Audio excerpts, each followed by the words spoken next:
Okay, I'm Anna Cordova. I am the lead archaeologist for the city of Colorado Springs.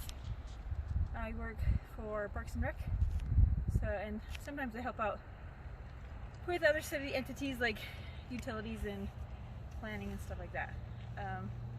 But a little background on the Camp Creek Valley. Camp Creek is the body of water that runs in front of the Gods, an intermittent stream, but it was important in the development of Colorado Springs, and especially this area of Garden of the Gods. General Palmer definitely had the biggest hand in a lot of the changes that were in the history of this valley. Palmer Park is, or General Palmer, of course, is the founder of the city of Colorado Springs. He started building his castle. Well, okay, he didn't build a castle first. He started building his home in Queens Canyon, which is just the canyon just north of Garden of the Gods Park. Now the Navigators own that property, and his castle and all of the buildings that went along with it, and they manage it and maintain it, and they've done a really great job with preserving it. But he owned that property first, moved there in 1871, built a really large house, had a daughter, later on had two more with his wife Queen, and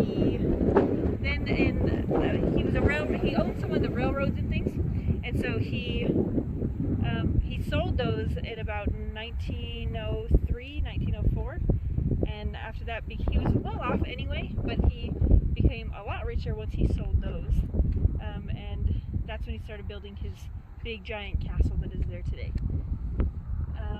Let's see, I'm about to go show you guys the area where his big trash midden was.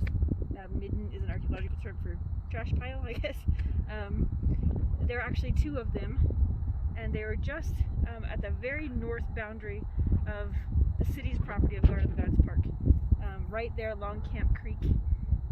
He was dumping trash, it seems like, from 1871 all the way up until after his death, and his daughter sold the property in the mid-19 teens. So we found artifacts from that entire time range. It looks like this was probably the only place he was dumping his trash, and it makes sense. At the time, it was kind of the thing to dump your trash near a creek so that it would kind of eventually get washed away. So Camp Creek definitely did cut into part of our site, exposed really neat stratigraphy and things for us, actually. And let's see, we excavated it. It had been identified before as a ineligible trash scatter. So ineligible means it's not eligible for the Register of Historic Places, National Register of Historic Places. But so we, as archaeologists, we don't try to save everything that we come across. Otherwise, we'd never build anything or, move any dirt. And so it had been surveyed before because of the flooding and the fires that had happened in 2012 and 2013, especially with the burn scar up here that you could see. That, especially in Queens Canyon, caused some major flooding, and they were really worried about the neighborhood down south, the Pleasantville neighborhood down south of Garden of the Gods Park. And so the city got some grants through FEMA and another federal agency to do some work, not only along drop structures in the creek itself, but also to put this big detention pond here so that we could control the water flowing downstream to the neighborhood in particular. So I was hired in 2016. Oh, we gotta move off the trail. In 2016, in June, the initial archaeological survey had already been done, I think in 2013, by the city. Had hired a company to do that. They saw it, and with the vegetation and things, they could only see a few artifacts. They happened to put one shovel test in a kind of what turns out to be the edge of the site, and so they didn't come up with a whole lot of artifacts. They said there's not a whole lot of trash, there's nothing significant about it, it's just a turn of the century trash scatter, and we're gonna move on. But when I started putting drop structures in the creek in 2016, about 3 months after I was hired, should I stop talking? Oh yeah, we're just gonna interrupt ourselves. Today whatever fire is in Bear Creek started. So this is kind of going on in the background.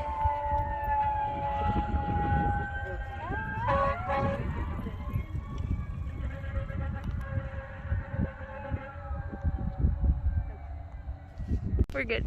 Okay, so 2016, I was monitoring at the request of the tribes. I do a lot of tribal consultation, the Southern Ute in particular, and the Ute Mountain Ute. Asked that I check in as often as possible on the drop structures that were being put in at the time.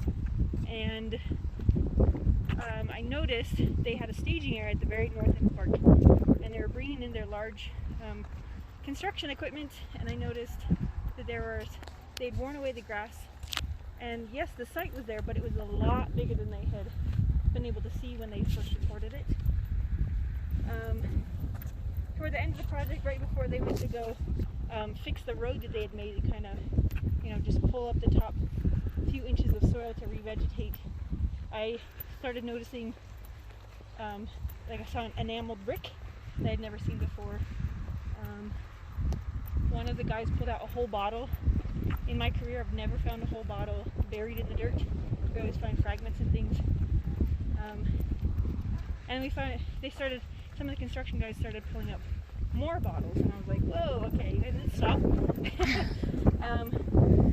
And then I told them I wanted to be there when they started pulling up some of that dirt for revegetation.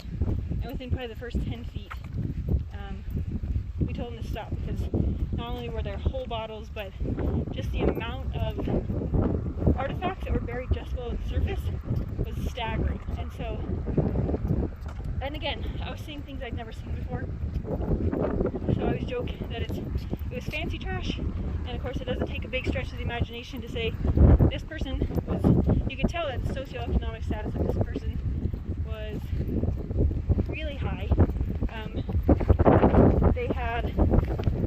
We were finding light bulbs that had patent dates from the 1880s inside them. They still had the little piece, the paper inside even though the bulb itself is gone. And then you of course start to think, well, who has electricity in Colorado Springs at this time? It's not the entire city, it's probably the really well off. And so, and then I found some dry cell batteries. So I've never seen one of those. They're about a foot tall, and probably 5 inches thick, and they're concrete, and I had no idea what it was when I first picked it up. A little research told me they were batteries, and then the enameled bricks. I'd never seen those before, but they said Chicago on one side and Tiffany on the other. I just put those in Google, and a Google Docs popped up. I put in Tiffany Enameled Brick Company, and then Colorado Springs, and I think Palmer, just to see if it would pop up. And it came up with it's called the Brick Builder Monthly from 1904, and it was like somebody scanned that into Google Docs, and it was magazines so they could advertise brick builders, and it said our bricks are being used in the following new buildings. It says, and so it lists a bunch of it. Says General William Jackson Palmer Residence, Millennium, Colorado Springs, Colorado. So that was a pretty big. And these are not those bricks. Those are not those bricks. This though. Yeah, what is this thing? We think this might be an incinerator, or part of like a water feature. Right here, you can't see it across the sidewalk. See it with LiDAR, which I've never seen before. But this is one of my first services in Colorado Springs here. And so General Palmer actually donated the property for it. It was $200 even went here, along with some of the Chambers family that lived in the teaching. Chambers was the teacher for the first few years. Fatty Rice that lived right there at the intersection of River and Gateway, right as you get into the park. His name was Fatty Rice. He had, I think, 7 children, and he had a curio shop and like a brewery right there. Whoa. So his kids went there as well. What do you mean when you say like you can see it with LiDAR? So you can see the foundation of the school building. Oh, so okay. LiDAR basically just erases the vegetation, so you can see features Oh. in the ground, and yeah. Oh, that's You cool. can see it. It's pretty cool. Somebody spray painted this not too long ago. So these are the drop structures that I was helping to monitor for when I kind of discovered the significance of the Palmer site. You can see how close we are to the schoolhouse site, and usually, so that's an eligible site, meaning that it's eligible for the National Register of Historic Places. And when that's the case, we always want to, protect it. It's important because it's one of the very first in Colorado Springs, associated with significant historical characters in Colorado Springs, and so usually they want to put a 30-meter buffer around any site like that, and we're within the 30-meter buffer. We can avoid that. So I was here monitoring some of this stuff when all that happened. And this is where you found the bottles? A little further up. Well, their site I found was gone now. They dug that all away, but close, yeah. And we do find like a lot of Palmer's. Some of the artifacts are like scattered kind of downstream too, because like I said, the creek north of here cut into that site a little bit. All the way down, even through by Rockledge, we find still the roofing tiles, which actually that pile is right there. See this manhole right here? Oh, no.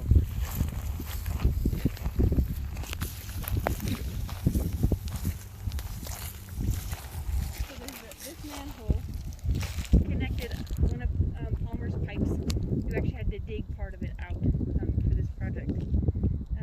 But that's one of Palmer's. So it connects there, and then it went under the stream and connected to the schoolhouse up here. There's a cistern in here somewhere too, but I can never find when I'm looking for it though. And then see right up under the bush up here, you can kind of see a pile of red. It looks like red stone. Mm-hmm.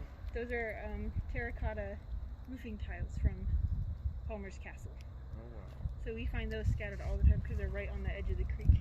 That was actually the manhole with the brick structure was actually sticking way out into the stream, and they actually tried to fortify it to save it when they put the drop structure. So that looks really similar to me to that. And I think people say it's an incinerator, but it has no residue on the inside. Yeah. So I think it's the same thing. I think it was a manhole. They got access to get to the creek at one point.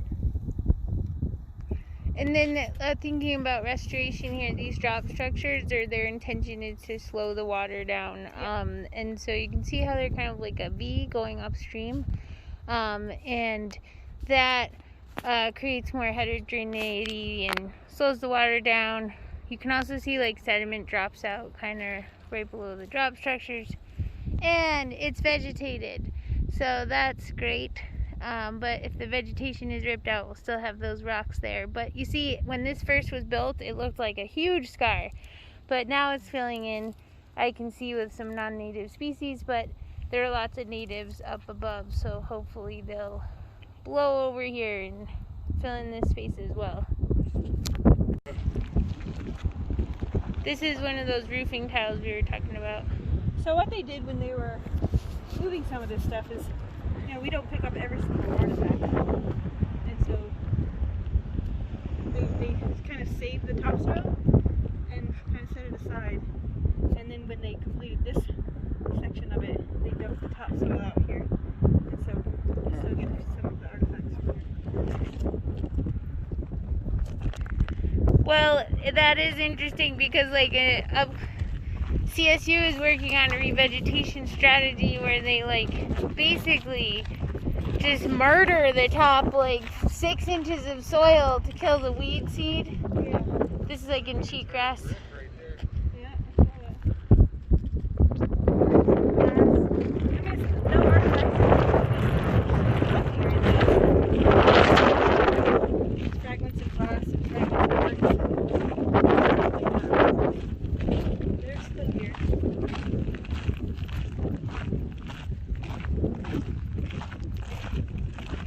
So this is irrigated? Yeah. The revegetation. That's the one they're going to irrigate. Oh, see, that will be really interesting. I hope to publish the data from the closed trails in the southern reservoir valley this winter. And there's no supplemental irrigation, so although this is somewhat different, it has the same aspect and, you know, reasonably analogous slope. And so irrigation or no could be one of the variables, and then also the fact that it's not a trail, it's just a space.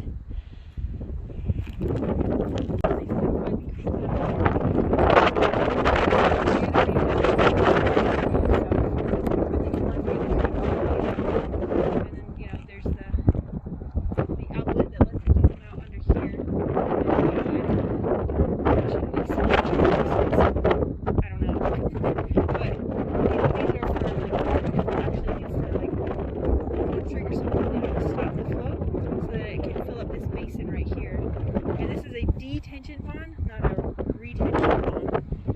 And if I remember right, it has to do with how long the water is held. So I think the water in here can only be held for like 24 hours before it goes back into the stream. But then they can of course control the flow so that it's not. But especially the flash flooding that can happen in Queens Canyon. That's why. Wait, by law it could only be held back? I don't know. That's interesting. Yeah. Oh yeah, I never thought about what the definition of detention versus retention was. I only asked because I kept having to say it, and I'm like, so which one is it? And then yeah. But that looks like they drill seeded in there. You know how it's like really in rows? Yeah. Rather than there being the like broadcast. Yeah. Great job. Pretty far away, but up close to the western slope.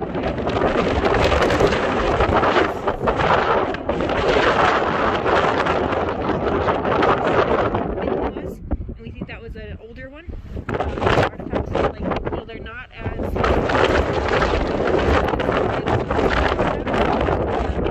because you would assume like they were done in there, and then later on they moved down here. But so like where it bends out to the west here, that's about where the and it was almost the length of the football field. I think it was like, well, I think it was, well, maybe not a football field, but it was pretty big. It was really long. We put in, we tested less than 2% of the site, but we still got about 65.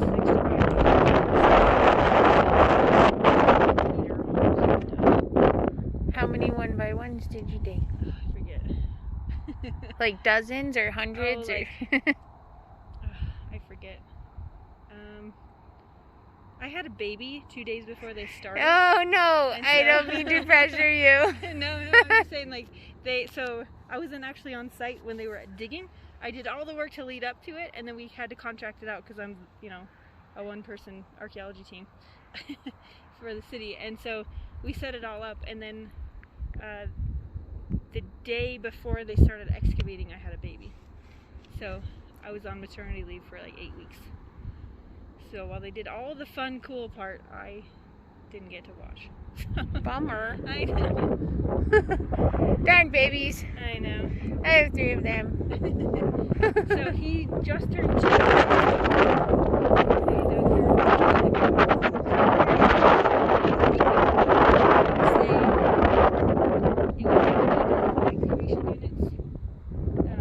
So quite a few up on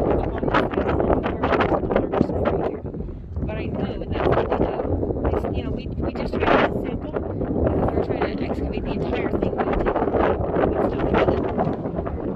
And honestly, we don't need to have the entire thing. We need a good sample. And so, you know, and that's strategic in how we place those units that we're setting out on the blocks. But I still got over 65,000. Wow. We also have to consider curation and things like that when we do that kind of thing. So, Where are these artifacts curated? so I work out of the Colorado Springs Pioneers Museum. Okay. A lot of people don't know that is also Parks and Rec. And so my direct supervisor is the director of the museum. He's also the manager of cultural services. So we're Parks, Recreation, and Cultural Services. Yeah. That's what I work under. Well, that's cool. Yeah. Yeah, until teaching this class, I didn't really think about how, like, tribal communications would come through your department. So that was, I've been learning a lot about that because we keep kind of bringing it up every unit as just part of the dialogue. Because we started out talking about like who the stakeholders are, you know, in American land management. And so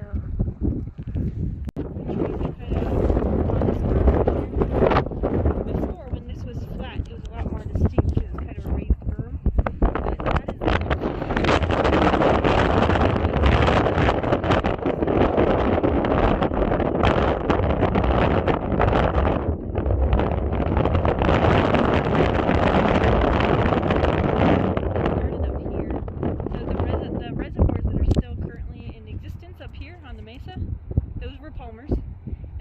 one in the canyon itself, and then he had the alfalfa reservoir that came out here. They call it the alfalfa reservoir because they were planting alfalfa right here in the valley.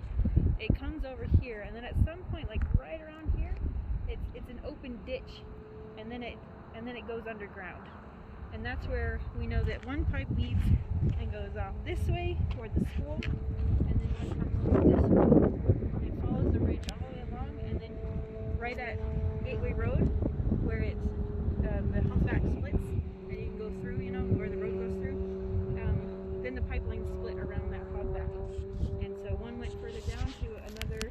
Oh, we saw that in the where the northern and southern reservoir valleys are. Yeah, exactly. We saw the pipe, and someone asked. Yeah. So the pipe starts up here, and then at Gateway Road, it splits off, and it's on either side of the ridge. Yep.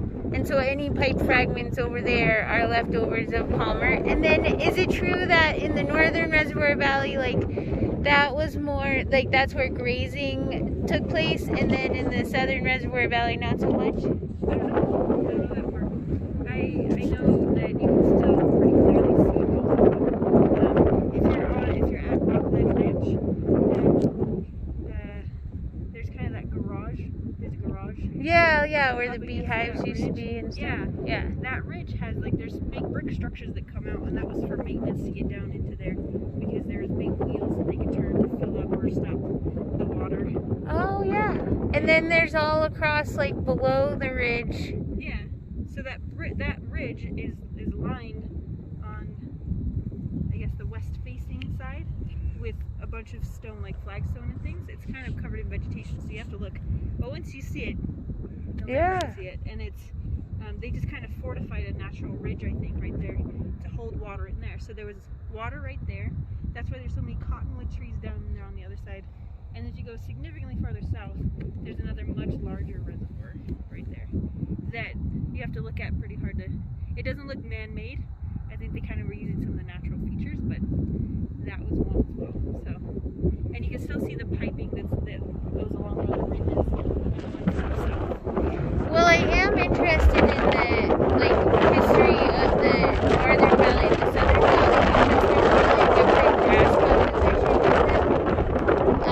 The northern valley is more like monotypically smooth growth, and then the southern valley is native, like mirrors what the analogy of the native seed mix you're using here. Yeah. I didn't know that, and I don't know. I've never heard anything about the history of grazing. So I always I mean, it could be lower, but I always say that it was more proximate to Rockledge Ranch, so it was used more for agricultural purposes, whereas the more southern reservoir was more like just holding water for various uses. And also interesting, like it would be interesting to test the soils because if water was being retained in these series of reservoirs, I would assume that the soil contains different substances. Now we're just picking Anna's brain, and we're talking about Red Rock Canyon, where the fire plume is around in that area. Little do people know that like high elevation meadow that's in Red Rock is a historic landfill. So we're gonna hear about that. So that was one of the reasons the city was hesitant at first to buy Red Rock and turn it into an open space, was because of that landfill. there's all kinds of things that have to be done in order to mitigate the methane that's coming off of that and everything still. And so capping all that and fixing all that, I think, was a big undertaking. But is it a hard cap, or was it just a series of sediments? I think it's a series of sediments, but you still see trash and stuff coming out of there. So, you know, like you'll see like plastic grocery bags and things still coming out of there. And you know, they have the vents in there too to take care of that gas. But I've had people ask me if I'm ever going to excavate there. It's toxic, so no, I'm not. Like, it's still like the trash here at, you know, Palmer's Trash. They stopped dumping there in the early 19 teens. There's not a whole lot of toxic things they would have had at that time. And that predates like man-made materials, essentially. I mean, there's a whole lot of man-made materials, I guess. But not plastics and man-made chemicals. They had very early plastics, but they, you know, would break down pretty quickly and pretty easily. There's definitely, you know, rubber and things that they were making at that time, but for the most part, it's glass and, you know, bricks and things like that, cement that's, you know, there's a lot of bone and stuff over there too, of course, from animals. One of the cooler things that they found actually was a whole halibut skeleton. Whoa! So they were eating halibut, and they were importing a lot of that stuff actually from the west coast, not the east coast like we would have thought we originally kind of assumed. So yeah, so anyway, we learned some interesting things about that. One of the things that we were really interested in looking at was the Palmer's change in wealth over time, and we were able to see that in the record, especially with the two different dump sites. Learning some, I think my favorite part about archaeology by far is that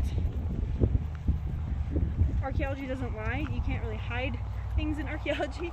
I think history definitely has its place, but when you combine the written record is pretty controlled, I think, especially generally by older, well-off white men, and so archaeology tells the whole story, I think, of everyday life. Anytime I teach a class or anything, the first thing I do is have students go home the first day, and I actually learned this from Dr. Church at UCCS in my first freshman archaeology class. You go home and you put a piece of paper by one trash can in your house.